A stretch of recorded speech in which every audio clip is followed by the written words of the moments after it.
નમસ્તે વિદ્યાર્થી મિત્રો, તમારે પણ ધોરણ 10 ગણિતના બોર્ડના પેપરમાં 70 કરતાં પણ વધારે માર્ક્સ આવે એના માટે આપણે એક સરસ મજાની સિરીઝની શરૂઆત કરી છે, વન શોર્ટ રિવિઝન. અહીંયા તમે જોઈ શકો છો વિદ્યાર્થી મિત્રો, આજે આપણે જોવાના છીએ ચેપ્ટર નંબર 3. વિભાગ સી માં 3 માર્ક્સના 2 ક્વેશ્ચન પૂછાશે અને વિભાગ એ માં 1 માર્ક્સના 2 સવાલ પૂછાશે. આ ચેપ્ટરમાં વિદ્યાર્થી મિત્રો ટોટલ 3-4 વસ્તુ છે. લૂપની રીત છે, આદેશની રીત છે, 3 શરતો છે અને સમીકરણ બનાવીને ઉકેલવાના છે. વિદ્યાર્થી મિત્રો, વિભાગ સી માં 3 માર્ક્સના 2 દાખલા પૂછાશે, તો એ આજે આપણે જોવાના છીએ. આપણે ઓલરેડી એક વિડીયો અપલોડ કરી દીધો છે સેકન્ડ ચેપ્ટરનો. એ વિડીયો જો તમે જોશો તો પણ તમારા 6 માર્ક્સ પાક્કા થઈ જશે. બધા જ ચેપ્ટરના વન શોટ રિવિઝન આવશે. સાથે સાથે વિજ્ઞાન, અંગ્રેજી, સામાજિક વિજ્ઞાનની પણ આપણે ઓલરેડી પ્લેલિસ્ટ બનાવેલી છે મોસ્ટ ઇમ્પોર્ટન્ટ ક્વેશ્ચનની. તમે વિડીયોની અંત સુધી જુઓ, તમને આઈડિયા આવી જશે કે તમારા પણ ગણિતના પેપરમાં મિનિમમ 70 માર્ક્સ આવશે, એના કરતાં વધારે માર્ક્સ આવશે જો તમે વન શોટ રિવિઝનના બધા જ વિડીયો જોઈ લેશો તો તમને બહુ જ મજા આવશે. હું તમને ગેરંટી સાથે કહું છું કે તમારી પરીક્ષામાં આ 100% પૂછાશે. 3 શરતો પૂછાશે. અહીંયા તમે જોઈ શકો છો વિદ્યાર્થી મિત્રો, 3 માર્ક્સમાં પણ તમારી પરીક્ષામાં પૂછાઈ શકે છે, ઓબ્જેક્ટિવમાં પણ પૂછાઈ શકે છે. જો વિદ્યાર્થી મિત્રો, ચેપ્ટરનું નામ શું છે? દ્વિચલ સુરેખ સમીકરણ. આપણે કોન્સેપ્ટ સાથે સમજીશું. નામ શું છે?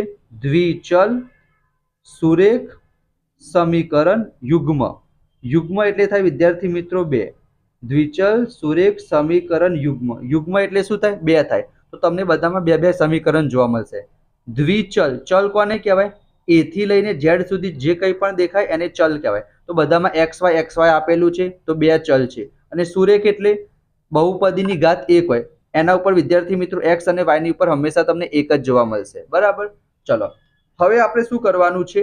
તમને a1/a2, b1/b2, c1/c2 ખબર જ હશે. જો વિદ્યાર્થી મિત્રો, હું તમને સમજાવી દઉં. જે પહેલું સમીકરણ હશે ને વિદ્યાર્થી મિત્રો, એનામાંથી આપણને 3 વસ્તુ મળશે. a1 મળશે, b1 મળશે અને c1 મળશે.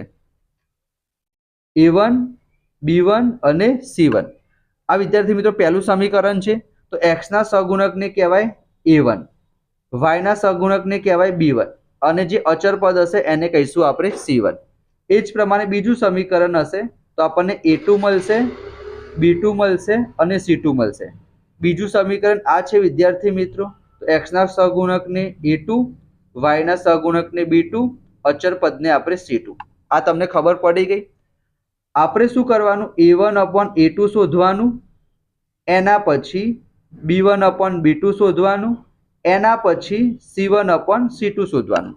શું કીધું વિદ્યાર્થી મિત્રો?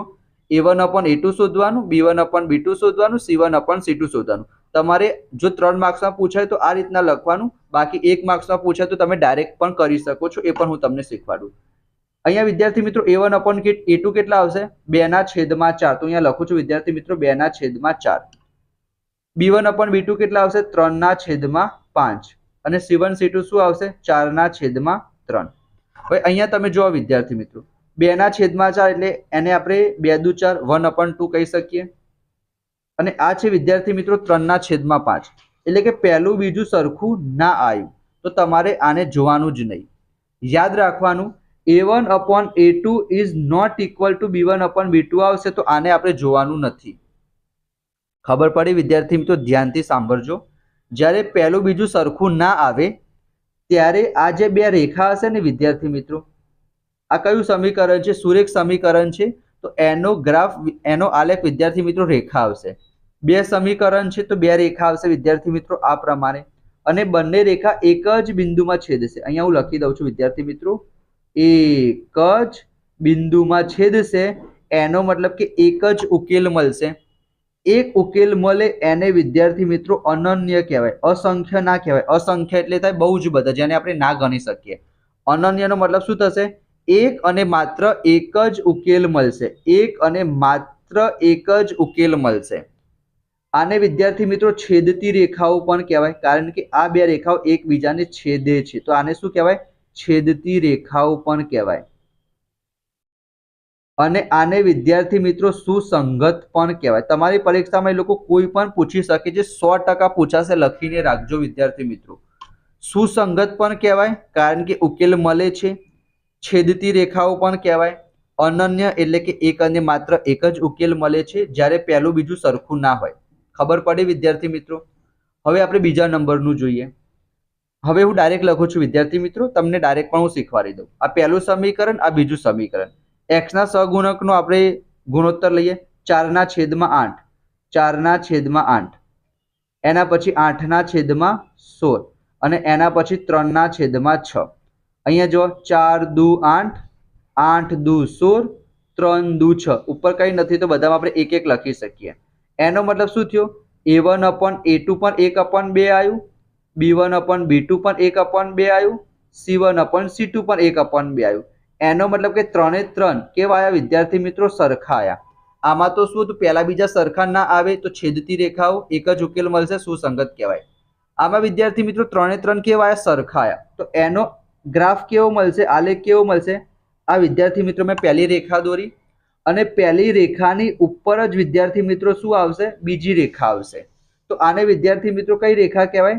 સંપાતી રેખા કહેવાય. સંપાતીનો મતલબ શું થશે? એકની ઉપર બીજું. અહીંયા વિદ્યાર્થી મિત્રો છેદતી રેખાઓ હતી કારણ કે એકબીજાને છેદતી હતી. સંપાતી રેખા એટલે શું થશે? એકની ઉપર બીજી રેખા હશે. તો અહીંયા વિદ્યાર્થી મિત્રો ઉકેલ કેટલા મળશે? બહુ બધા ઉકેલ મળશે, તમે એને ગણી પણ ના શકો. તો અહીંયા વિદ્યાર્થી મિત્રો આવશે અસંખ્ય, અથવા તો તમે અનંત પણ કહી શકો. અનંત એટલે પણ બહુ બધા થશે. અસંખ્ય ઉકેલ મળશે, અનંત ઉકેલ મળશે. આને પણ વિદ્યાર્થી મિત્રો આપણે સુસંગત કહીશું. કેમ સુસંગત કહીશું? કારણ કે ઉકેલ મળે છે.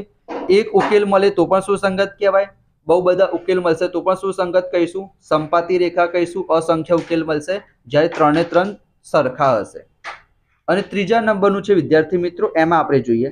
અહીંયા વિદ્યાર્થી મિત્રો કંઈ નથી આપેલું તો આપણે એક્સ લઈ લેવાનું, માઇનસને ઇગ્નોર નહીં કરવાનું. તો A1/A2 કેટલા મળશે? -1/3. તમે ઉપર નીચે કોઈ પણ જગ્યાએ લખી શકો. અહીંયા વાયનો સહગુણક શું થશે? -1 થશે, તો -1/3. અને અહીંયા વિદ્યાર્થી મિત્રો થશે 6/7. એ લોકો ટ્વિસ્ટ શું કરી શકે છે વિદ્યાર્થી મિત્રો? યાદ રાખવાનું કે આપણે જેનો ગુણોત્તર લઈએ ને એ કાં તો ડાબી બાજુ હોય કાં તો જમણી બાજુ હોય. જો 7 વિદ્યાર્થી મિત્રો પેલી બાજુ હોત ને તો આ બાજુ હોત તો માઇનસ થઈ જાત. બરાબર? એ થોડુંક તમે જોઈ લેજો. અહીંયા પહેલું બીજું સરખું છે વિદ્યાર્થી મિત્રો, પણ ત્રીજું સરખું નથી. એટલે એની શરત શું થશે? A1/A2 is equal to B1/B2 but not equal to C1/C2. પહેલું બીજું સરખું હોય પણ ત્રીજું સરખું ના હોય. તો એનો આલેખ કેવો આવશે વિદ્યાર્થી મિત્રો? આ પ્રથમ રેખા અને આ બીજી રેખા. આને તમે જ્યારે પણ આ બાજુ જશે, આ બાજુ અનંત સુધી વિસ્તારશો ને કોઈ દિવસ છેદશે નહીં. તો આને વિદ્યાર્થી મિત્રો કઈ રેખા કહેવાય? સમાંતર રેખા કહેવાય, જે એકબીજાને કોઈ દિવસ છેદશે નહીં. છેદતી જ નથી તો ઉકેલ ના મળે, છેદતી નથી તો ઉકેલ ન મળે. એટલે આને વિદ્યાર્થી મિત્રો સુસંગત ના કહેવાય, સુસંગત નથી. તમે સ્ક્રીનશોટ લઈ લો આનો વિદ્યાર્થી મિત્રો, તમે આનો સ્ક્રીનશોટ લઈ લો. તમારી પરીક્ષામાં 100% પૂછાશે. 2 સમીકરણ તમને આપેલા હશે, 3 કન્ડિશન છે. પહેલું બીજું સરખું ના હોય તો એક જ ઉકેલ મળશે. 3 સરખું હશે, બહુ બધા ઉકેલ મળશે. અને પહેલું બીજું સરખું હોય પણ ત્રીજું સરખું ના હોય તો સુસંગત નથી, સમાંતર અને ઉકેલ ના મળે. સ્ક્રીનશોટ લઈને સરસ રીતના તમે જોઈ લેજો, 100% પૂછાશે. હવે એના પછી છે વિદ્યાર્થી મિત્રો આ ચેપ્ટરમાં બીજું શું પૂછાઈ શકે છે? લોપની રીત, એના પછી આદેશ રીત. આ બેમાંથી પણ એક દાખલો તમારી પરીક્ષામાં 100% પૂછાશે. અહીંયા તમે જો એક આપણે સિમ્પલ દાખલો જોઈશું આ પ્રમાણે લોપની રીતનો, અને એક ઉપર નીચે આપેલું હશે એ પણ જોઈ લઈશું. આ તમને આવડશે તો આ ઓટોમેટિક તમને આવડી જશે, ટેન્શન ના લો. મેન ઇમ્પોર્ટન્ટ છે તમારું પ્રેઝન્ટેશન વિદ્યાર્થી મિત્રો. જો સૌથી પહેલા શું કરવાનું? 2 સમીકરણ આપેલા હશે તો એકને નામ આપી દઈશું આપણે સમીકરણ નંબર 1, બીજાને નામ આપી દઈશું આપણે સમીકરણ નંબર 2. હવે અહીંયા તમે ધ્યાનથી જુઓ, તમે x ના સહગુણકને પણ સરખા કરી શકો છો, y ના સહગુણકને પણ સરખા કરી શકો છો. ઈઝી કયું પડશે? y વાળું. કેમ? જો તમારે x ના સહગુણક સરખા કરવા હશે તો અહીંયા 3 આપેલું છે, અહીંયા 2 આપેલું છે. તો આને 2 વડે ગુણો તો 6 થઈ જાય, આને 3 વડે ગુણો તો 6 થઈ જાય. બંને સમીકરણને આપણે ગુણવા પડશે. પણ અહીંયા શું થશે? અહીંયા 4 આપેલું છે, અહીંયા 2 આપેલું છે. તો તમે કહેશો સર 2 ના ઘડિયામાં તો 4 આવશે, આપણે બીજા સમીકરણને 2 વડે ગુણી દઈએ તો 4 4 થઈ જાય. તો અહીંયા તમારે સરસ રીતના લખી દેવાનું કે સમીકરણ 2 ને 2 વડે ગુણતા પ્રેઝન્ટેશન જબરજસ્ત રાખવાનું. પહેલા સમીકરણને કંઈ નથી કર્યું તો એમને એમ લખી દેવાનું 3x + 4y = 10. બીજા સમીકરણને 2 વડે ગુણીએ તો અહીંયા 2 દુ કેટલા થઈ જશે? 4x થઈ જશે. અહીંયા 2 દુ 4y થઈ જશે અને અહીંયા પણ 2 દુ 4 થઈ જશે. હવે એક લાઈન તમારે છોડી દેવાની, કોઈ પણ પ્રકારની કંજૂસાઈ નહીં કરવાની, એક લાઈન છોડી દેવાની સરસ રીતના. અને લાઈન પણ તમારે વિદ્યાર્થી મિત્રો લાઈનની ઉપર જ કરવાની, એટલે સરસ રીતના દેખાય. પછી નિશાની બદલવી પડશે કે નહીં બદલવી પડે? નહીં બદલવી પડે. કેમ? અહીંયા ઓલરેડી વિદ્યાર્થી મિત્રો પ્લસ માઇનસ આપેલું છે તો ડાયરેક્ટ કટ થઈ જશે. જો સરખી નિશાની હોય ને તો તમારે બીજા સમીકરણની નિશાની ચેન્જ કરવાની. 3 ને 4 કેટલા થશે? તમે કહેશો સર 7x થશે. 10 ને 4 કેટલા થશે? 14 થશે. 7 ક્યાં જતા રહેશે વિદ્યાર્થી મિત્રો? ડિવાઈડમાં જતા રહેશે. 7 ના ઘડિયામાં 14 ક્યારે આવશે? 7 દુ 14. તો x ની કિંમત આપણને 2 મળી. સરસ મજાનું પેન્સિલથી બોક્સ બનાવી દેવાનું. અહીંયા તમારે સાઈડમાં કંઈ નહીં લખવાનું વિદ્યાર્થી મિત્રો, નીચે જ લખવાનું. હવે x = 2 ની કિંમત તમે કોઈ પણ સમીકરણમાં મૂકી શકો છો. આપણે એકમાં મૂકીએ. x = 2 ની કિંમત સમીકરણ 1 માં મૂકતા તો પહેલા સમીકરણ 1 લખવાનું વિદ્યાર્થી મિત્રો. 3x પ્લસ એક લાઈન છોડીને 3x + 4y = 10. x ની જગ્યાએ 2 મૂકવાના છે તો x ની જગ્યાએ 2 મૂકી દઈશું. એક સ્ટેપ તમારે વધારે લખવું પડે તો વધારે લખવાનું, ડાયરેક્ટ ગણવાનું નહીં. 3 દુ કેટલા થશે? 6 થશે. 4y = 10 થશે. આ 6 ને વિદ્યાર્થી મિત્રો આપણે જમણી બાજુ મોકલી દઈએ તો શું થઈ જશે? -6 થઈ જશે. 10 માંથી 6 જશે વિદ્યાર્થી મિત્રો. 10 માંથી 6 જશે વિદ્યાર્થી મિત્રો. કેટલા આવશે? 4 આવશે. હવે આ 4 ને આપણે ક્યાં મોકલી દઈશું? નીચે મોકલી દઈશું. તો આ રીતના થઈ જશે. 4 × 4 તો y ની કિંમત કેટલી મળી? 1 મળી. તો અહીંયા આપણે શું લખી દેવાનું? y = 1 લખી દેવાનું. અને નીચે પણ લખી દેવાનું કે x = 2 અને y = 1. અને અહીંયા પણ વિદ્યાર્થી મિત્રો સરસ મજાનું તમારે શું બનાવી દેવાનું? બોક્સ બનાવી દેવાનું. અથવા રીતના વાદળ બનાવી દેશો તો પણ ચાલશે. જો 2 માર્ક્સનો દાખલો હતો પણ કેવું જોરદાર રીતના આપણે પ્રેઝન્ટેશન આપ્યું છે. 2 સમીકરણ આપી દીધા છે. અહીંયા સરસ મજાનું આપણે x ની કિંમત શોધી દીધી. x ની કિંમત બીજા સમીકરણમાં મૂકી તો આપણને y મળી ગયું. હવે આ દાખલામાં શું કરવાનું છે વિદ્યાર્થી મિત્રો? જ્યારે પણ ઉપર નીચે આપેલું હોય ને ત્યારે તમારે શું કરવાનું? લસા લઈ લેવાનું. જો પહેલું સમીકરણ તો સિમ્પલ છે તો અહીંયા હું લખી દઉં s - t = 3. એને નામ આપી દઈશું આપણે સમીકરણ નંબર 1. આ બીજું સમીકરણ આપેલું છે s/3 + t/2 = 6. હવે તમારે લસા લઈ લેવાનો. 6 ના નીચે કંઈ નથી તો 1 લખી દઈશું. 3, 2 અને 1 એનો લસા 6 આવશે. તો 1 ને 6 વડે ગુણવા પડશે તો ઉપર પણ 6 વડે ગુણીશું. 2 ને 3 વડે ગુણવા પડશે તો ઉપર પણ 3 વડે ગુણીશું. 3 ને 2 વડે ગુણવા પડશે તો ઉપર પણ આપણે 2 વડે ગુણીશું. આ શું થઈ જશે? 2s/6. અહીંયા થઈ જશે 3t/6 અને અહીંયા થઈ જશે છાયો 36/6. આ 6 કટ કરી દેવાના. તો શું વધ્યું? 2s + 3t = 36. આને નામ આપી દેવાનું સમીકરણ નંબર 2. બરાબર, જેથી તમને કંઈ કન્ફ્યુઝન ના થાય. હવે પહેલા સમીકરણને તમે અહીંયા s ને કરતા બનાવો. આપણે કરતા ક્યાં બનાવવાનો છે? આપણે લોકની રીત છે. તો અહીંયા પહેલું સમીકરણ લખું s - t = 3 અને બીજું સમીકરણ 2s + 3t = 36. હું ડાયરેક્ટ કરું છું વિદ્યાર્થી મિત્રો, પણ તમારે આ રીતના જ કરવાનું છે. s ને આપણે 2 વડે ગુણી દઈએ અથવા તો t ને 3 વડે ગુણી દઈએ તો અહીંયા 3 થઈ જશે, અહીંયા 3 થઈ જશે, અહીંયા 3 તરી 9 થઈ જશે. હવે શું કરીશું આપણે? -3t + 3t કટ થઈ જશે. 3s અને 2s કેટલા થશે? 5s થશે. 36 ને 9 કેટલા થશે? 45 થશે. તો s આપણને કેટલા મળશે? 5 ની નીચે જવા દે તો 9 × 5 = 45. તો s આપણને કેટલા મળી ગયા? 9 મળી ગયા. s ની કિંમત આપણે કોઈ પણ સમીકરણમાં મૂકી દઈએ તો પણ ચાલશે. પહેલા સમીકરણમાં મૂકીએ કે s - t = 3. s ની જગ્યાએ 9 મૂકી દઈએ. 9 - t = 3. આ -t ને પેલી બાજુ મોકલીએ તો +t થઈ જાય. +3 આ બાજુ આવશે, માઇનસ થઈ જશે. 9 માંથી 3 જાય તો 6. તો t બરાબર આપણને કેટલા મળી ગયા? 6 મળી ગયા. તમારે થોડુંક વ્યવસ્થિત કરવાનું, આ રીતના કરવાનું. બરાબર. તો આપણે સૌથી પહેલા શું જોયું? સરસ મજાના 3 શરતો જોઈ લીધા. સ્ક્રીનશોટ તમે લઈ લીધો હશે. એના પછી આપણે વિદ્યાર્થી મિત્રો કઈ રીત જોઈ? લોપની રીત જોઈ. તમે અહીંયા જોઈ શકો છો. અને હવે જોઈશું વિદ્યાર્થી મિત્રો આપણે આદેશની રીત. બરાબર. એના સિવાય વિદ્યાર્થી મિત્રો આ ચેપ્ટરમાંથી તમને કુટ પ્રશ્નો પણ પૂછાઈ શકે છે. અહીંયા તમે જુઓ, લોપની રીત છે એ આપણે જોઈ લીધી, આદેશની રીત આપણે જોઈ લઈશું, 3 શરતો પણ આપણે જોઈ લીધી, સમીકરણ બનાવીને ઉકેલવાના. આમાં શું છે વિદ્યાર્થી મિત્રો, આદેશની રીત, લોપની રીતમાં સમીકરણો ઓલરેડી આપેલા હોય છે, આપણે ખાલી એને સોલ્વ કરવાના હોય છે. સમીકરણ ઉકેલમાં સૌથી પહેલા સમીકરણ બનાવવાના અને એને પછી સોલ્વ કરવાના. તો એનો પણ એક સેપરેટ હું વિડીયો બનાવી દઈશ વિદ્યાર્થી મિત્રો. એના માટે તમે વિડીયોને લાઈક કરીને ચેનલને સબસ્ક્રાઇબ કરી દેજો. ચલો, સૌથી પહેલા શું કરવાનું, આપણે આને નામ આપી દેવાનું સમીકરણ નંબર 1, આને નામ આપી દેવાનું સમીકરણ નંબર 2. હવે શું કરવાનું છે, તમારે સ્ટેપ ખાલી યાદ રાખવાના. અહીંયા હું તમને લખી દઉં જેથી તમને યાદ રહે વિદ્યાર્થી મિત્રો. Just a wet. ઓકે, ચલો. સૌથી પહેલું સ્ટેપ શું છે, x ને કરતા બનાવો. તમને યાદ રહી જશે વિદ્યાર્થી મિત્રો. કોઈ પણ એક સમીકરણ લેવાનું, બરાબર. જેમ કે પહેલું સમીકરણ લઉં છું તો અહીંયા લખી દઉં 2x + 3y બરાબર 11. જસ્ટ હું સપોર્ટ માટે અહીંયા રાખી દઉં નીચે વિદ્યાર્થી મિત્રો. ચલો, શું કીધું વિદ્યાર્થી મિત્રો, મેં પહેલા સમીકરણ આપણે લખી દીધું. હવે x ને આપણે કરતા બનાવવાનું છે. તમે y ને પણ કરતા બનાવી શકો, ઇટ્સ અપ ટુ યુ, તમારા ઉપર ડિપેન્ડ કરે છે.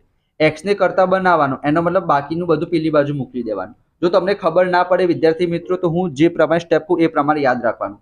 x ને આપણે વિદ્યાર્થી મિત્રો કરતા બનાવવાનો છે, તો સૌથી પહેલા એના સિવાયનું જે પદ હશે ને એને આપણે બીજી બાજુ મોકલીશું. આ 2x ને એમને એમ રવા દેવાના, આ 11 એમને, આ 3y પેલી બાજુ જશે તો -3y થઈ જશે. હવે 2 ને ગુણાકારમાંથી ક્યાં મોકલી દઈશું, ભાગાકારમાં મોકલી દઈશું. તો વિદ્યાર્થી મિત્રો x ને આપણે શું બનાવી દીધું, કરતા બનાવી દીધો. એને નામ આપી દેવાનું સમીકરણ નંબર 3. હવે શું કરવાનું, આ જે સમીકરણ નંબર 3 જેમાં આપણે x ની કિંમત મળી, સમીકરણ 3 ની જે x ની કિંમત છે, સમીકરણ 3 ની જે x ની કિંમત છે એને આપણે બીજા સમીકરણમાં મૂકવાનું. સમીકરણ 2 માં મૂકતા. અહીંયા વિદ્યાર્થી મિત્રો તમે ભૂલ ના કરતા, 1 માં ના મૂકી દેતા. જો તમે પહેલા સમીકરણમાંથી x ને કરતા બનાવ્યો હોય તો બીજામાં મૂકવાની, અને બીજામાંથી બનાવો તો પહેલામાં મૂકવાની. આપણે પહેલામાંથી બનાવ્યો તો સમીકરણ 2 માં x ની કિંમત મૂકવાની. તો સૌથી પહેલા બીજું સમીકરણ લખી દેવાનું કે 2x - 4y બરાબર -24. x ની જગ્યાએ આપણે કેટલા મૂકવાના છે, 11 - 3y ના છેદમાં 2. તો આ વિદ્યાર્થી મિત્રો x ની જગ્યાએ આપણે મૂકવાનું છે આ. તમારે આવું નથી કરવાનું, હું તમને ખાલી સમજાવવા માટે કરું છું. બાકીનું બધું એમના એમ. આ 2 છે વિદ્યાર્થી મિત્રો એમના એમ. x ની જગ્યાએ કેટલા મૂકવાના છે, 11 - 3y અને એના છેદમાં 2, -4y બરાબર -24. અહીંયા વિદ્યાર્થી મિત્રો જો 2 2 કટ થઈ જાય છે તો કરી દેવાના. અહીંયા 2 દુ 4 કટ કોઈ દિવસ ના કરતા, કોઈ દિવસ નહીં થાય, કારણ કે અહીંયા માઇનસની નિશાની છે. અહીંયા તમે કટ કરી શકશો થતા હોય તો, પણ સાહેબ અહીંયા 3 આપેલા હોય તો શું કરવાનું, તો 3 ની અંદર આપી દેવાના અને પછી લસા લેવો પડશે. પણ અહીંયા તો કટ થઈ ગયા તો કઈ જ વાંધો નહીં. શું વધ્યું, 11 - 3y - 4y બરાબર -24. હવે આ બંને y વાળા પદ છે એને આ બાજુ જ રાખીશું. આ +11 છે વિદ્યાર્થી મિત્રો, એને પેલી બાજુ મોકલી દઈએ. તો -3y - 4y બરાબર આ -24 એમના એમ. આ +11 આ બાજુ આવશે તો -11 થઈ જશે. સરખી નિશાની તો સરવાળો થાય, 4 ને 3 7y અને મોટી સંખ્યાની નિશાની. અહીંયા પણ સરખી નિશાની છે તો સરવાળો થશે. 24 ને 11 35, મોટી સંખ્યાની નિશાની. બંને બાજુ તમે માઇનસ કટ કરી દો તો પણ ચાલે. તો અહીંયા શું વધ્યું, 7y બરાબર 35. તો લખી દઈએ 7y બરાબર 35. 7 ક્યાં જતા રહેશે, 35 ના છેદમાં જતા રહેશે, કારણ કે અહીંયા ગુણાકારમાં છે. 7 × 5 = 35. તો y ની કિંમત આપણને કેટલી મળી, 5 મળી. સરસ મજાનું બોક્સ અથવા તમારે આ પ્રમાણે વાદળ બનાવી દેવાનું. વાદળ સારું રહેશે વિદ્યાર્થી મિત્રો, બરાબર. ચલો, એના પછી શું કરવાનું, તમારે આ y ની કિંમત આપણે ત્રીજા સમીકરણમાં મૂકી દેવાની. તો લખી દેજો તમે એ રીતના, હું ડાયરેક્ટ કરું છું. x બરાબર 11 - 3y ના છેદમાં 2. y ની જગ્યાએ કેટલા મૂકવાના છે, 5 મૂકવાના છે. તો 11 - 3 y ની જગ્યાએ 5 અને છેદમાં 2. અહીંયા વિદ્યાર્થી મિત્રો હું સાઈડમાં કરું છું, પણ તમારે સાઈડમાં નહીં કરવાનું, તમારે બીજા પેજ ઉપર કરવાનું. આ 11 એમના એમ, 5 તરીકે કેટલા થશે, 15 થશે અને છેદમાં 2. 11 માંથી 15 જશે તો -4 આવશે. +4 ના કરતા વિદ્યાર્થી મિત્રો મહેરબાની કરીને. અહીંયા શું થશે, 2 દુ 4, તો જવાબ કેટલો આવ્યો, -2 આવ્યો. પછી નીચે તમારે લખી દેવાનું કે x ની કિંમત આવી -2 અને y કેટલો આવ્યો, 5 આવ્યો. આ પ્રમાણે તમારે પ્રેઝન્ટેશન રાખવાનું. જો આદેશની રીત પૂછાય તો સરસ રીતના. ખબર પડી ગઈ વિદ્યાર્થી મિત્રો? તો ત્રીજા ચેપ્ટરમાંથી લોકની રીત આપણે જોઈ, આદેશની રીત જોઈ, બે શરતો જોયા. એક વિડીયો હું બનાવીશ, સમીકરણ બનાવી દઈશું અને એને આપણે ઉકેલી પણ દઈશું. જો આજનો વિડીયો તમને પસંદ આવ્યો હોય તો વન શોર્ટ રિવિઝન છે સેકન્ડ ચેપ્ટરનું. આ બે દાખલા તમારી પરીક્ષામાં 100% પૂછાશે. બે જ મેથડ છે, શૂન્ય શોધો, સંબંધ ચકાસો, દ્વિઘાત બહુપદી વાળું. તો અહીંયા તમે સ્ક્રીનશોટ લઈ લેજો. આનો આખો વિડીયો પણ તમને મળી રહેશે. શૂન્ય શોધવાના કહેશે. અહીંયા તમે પ્રેઝન્ટેશન જોઈ શકો છો, સરસ મજાનું પ્રેઝન્ટેશન સાથે. અને આ છે સંબંધ ચકાસો, શૂન્ય શોધી સંબંધ ચકાસો. આની હું તમને વિદ્યાર્થી મિત્રો PDF પણ આપીશ. તો વિડીયોને લાઈક કરજો, ચેનલને સબસ્ક્રાઇબ કરજો. બીજા બધા ચેપ્ટરના પણ વન શોટ રિવિઝન આવશે. તો મળીશું આપણે નેક્સ્ટ વિડીયોમાં. Thank you so much.